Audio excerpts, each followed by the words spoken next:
Bun găsit, dragii mei! Astăzi am să vă transmit un mesaj.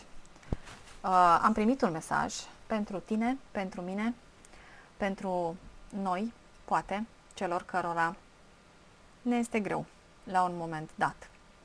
În acest moment, la acest moment dat.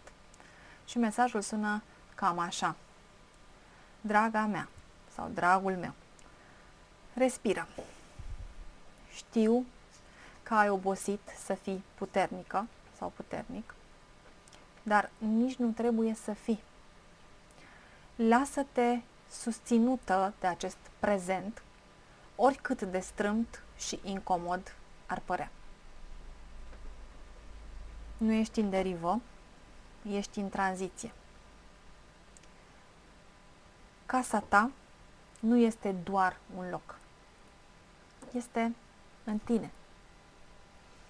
Este în vocea ta. În inima celor dragi ție.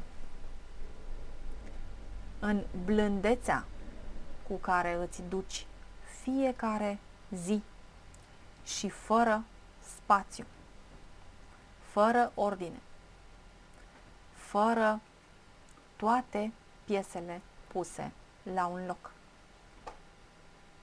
Pentru că acesta este sentimentul pe care câteodată îl am și acesta este unul dintre motivele pentru care vă împărtășesc și vouă acest mesaj.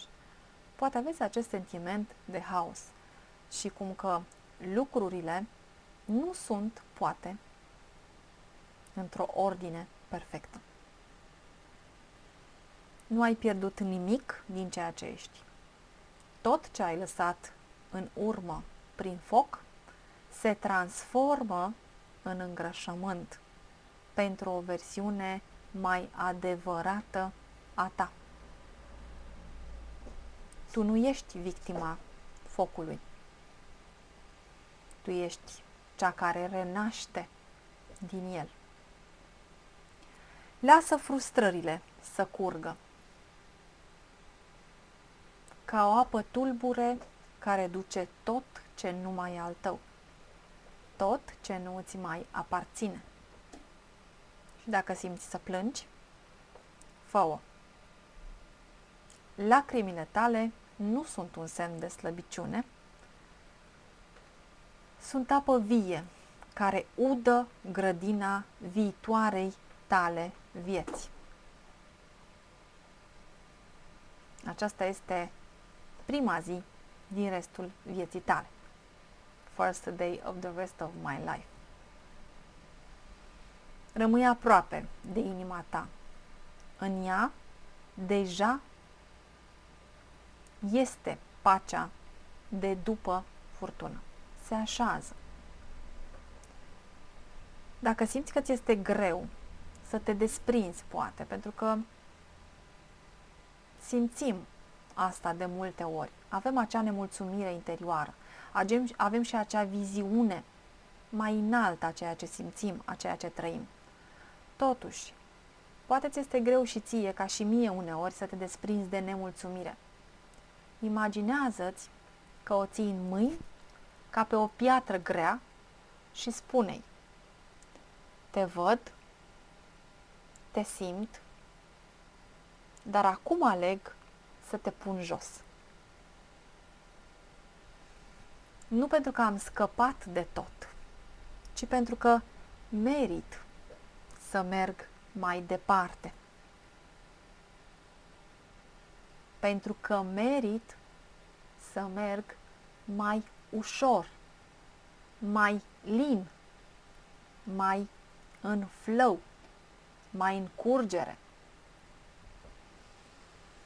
Apoi respira adânc și oferă-ți permisiunea de a merge mai departe, chiar și fără răspunsuri clare.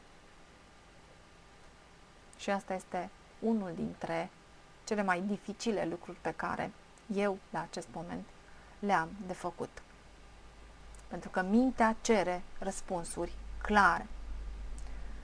Poți repeta și tu, zilnic, ca o ancoră, dacă simți că te ajută, Îmi permit să nu controlez. Îmi dau voie să simt. Mă țin cu blândețe, chiar și în dezechilibru. Pentru că, da, uneori simt acest dezechilibru tocmai pentru a ști ce înseamnă a reveni la echilibru. Iar când ești pregătită sau pregătit, poți aduce către tine un mesaj special, personal, din partea sinelui tău superior. Până atunci, cu toată inima mea, sunt aici pentru tine. Și sigur voi reveni cu un mesaj din tarot ca un sprijin simbolic în această etapă pe care o trecem cu toții. Vă îmbrățișez, să vă fie de folos. Pace, lumină și iubire. Spune-mi, te rog, dacă ai rezonat cu acest mesaj. Ce simți când îl asculți? Poate treci printr-o astfel de etapă, oarecum la limita răbdării. Și tu. Și aș vrea să-ți mai spun doar atât. Nu ești în întârziere. Nu ești blocată, așa cum poate pare. Ești în spațiul dintre respirații. Acolo unde magia iese la iveală în tăcere. Lasă timpul să curgă, om frumos, prin tine, fără să te agăți de el. Viața ta nu s-a oprit. S-a oprit doar ritmul vechi în care obișnuiai să mergi. Ce vine e nou, dar are nevoie de liniștea aceasta aparentă pentru a prinde rădăcini. Ai încredere în valul care te-a adus până aici. Sigur, sunt cuvinte pe care mi le adresez și mie de foarte multe ori. Acasă este în inima mea. Acasă nu înseamnă un loc fizic care poate a ars, a fost inundat sau l-am pierdut din diverse motive. Acasă sunt în inima mea.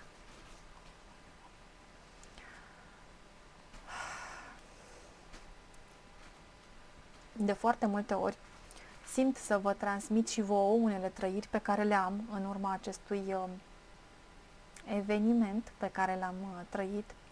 Unele sunt mai grele, unele sunt mai ușoare.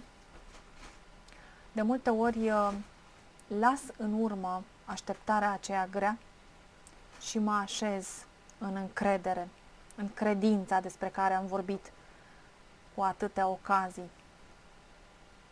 Știu acum că nu este nevoie să știu totul. Nu trebuie să controlez, să rezolv sau să grăbesc lucrurile. Deși este foarte dificil uneori să lași lucrurile să curgă. Tot ce e cu adevărat pentru mine se naște în tăcere, în ritmul sufletului meu. De multe ori observ în această perioadă că nimic aproape nu mai stă în propria putere. Este puterea credinței și atât. Îmi dau voie să fiu acolo unde sunt, atât la nivel fizic, cât și la nivel energetic, de multe ori. Să simt ce simt, fără vină, fără rușine, fără mască, fără etichetări sau judecăți. Chiar dacă drumul pare lung, eu merg cu pași de iubire, cu pași blânzi, cu blândețe multă pentru mine, pentru că am nevoie de asta. Pentru că nu mă grăbesc să ajung nicăieri, mă bucur să redevin mă bucur să mă regăsesc, mă bucur să îmi amintesc, pentru că acum îmi amintesc. Eu sunt casa mea. Eu sunt siguranța mea. Eu sunt lumina care mereu renaște din întuneric. Indiferent de situația aparentă, iluzorie, din afara mea. Și de aici, din acest loc sacru, din interiorul meu, aleg să las viața să curgă. Cu blândețe, cum spuneam, cu răbdare și nu în ultimul rând, cu credință, multă credință, mare credință. Totul, ușor, ușor, într-un timp divin, se reașează. Chiar dacă pentru mine, la nivel teluric, nu este destul de repede. Dar totul se reașează, iar eu mă întorc acasă. Adevăratul acasă pe care acum mi-l reamintesc. Vă iubesc. Să vă fie de folos. Încercați să priviți situațiile dificile care vi se întâmplă ca pe o oportunitate. Pentru că asta sunt. Binecuvântări deghizate. Așa cum am spus, și în alte rânduri, înainte de a trece prin această situație delicată. Vă iubesc, vă mulțumesc, sunt aici pentru voi, știu că sunteți aici pentru mine. Vă îmbrățișez. Pace, lumină și iubire tuturor. La revedere, dragii mei! Scrieți-mi în comentarii ce înseamnă acasă pentru voi și cum ați rezonat cu acest gând, acest mesaj pe care mi-am dorit să vi-l ofer în simțirea aceea acum că este și pentru tine, nu doar pentru mine. Este și pentru voi, nu doar pentru mine. Vă iubesc. La revedere!